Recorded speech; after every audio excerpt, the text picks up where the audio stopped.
डालते हैं शेर कैद की खबरों पे। हमारे नुमाइंदे अदनान गोरी की इस रिपोर्ट के मुताबिक न्यू कराची पुलिस की कार्रवाई, बदनाम गुटखा फरोश दोबारा गिरफ्तार। थाना न्यू कराची पुलिस ने मंशियात के खिलाफ कार्रवाई करते हुए बदनाम गुटखा फरोश शाहिद वल रफीक को गिरफ्तार कर लिया। पुलिस के मुताबिक मुलजिम के कब्जे से 300 पैकेट मावा गुटखा बरामद हुए।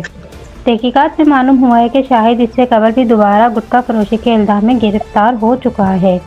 इसके खिलाफ पहले थाना बिलाल कॉलोनी और बाद अदर थाना साइट सुपर हाईवे में मुकदमा दर्ज किए जा चुके हैं।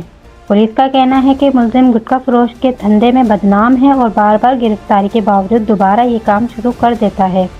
न्यू कराची पुलिस ने मुलजिम के खिलाफ दोबारा मुकदमा दर्ज करते हुए मजीद तफ्तीश शुरू कर दी।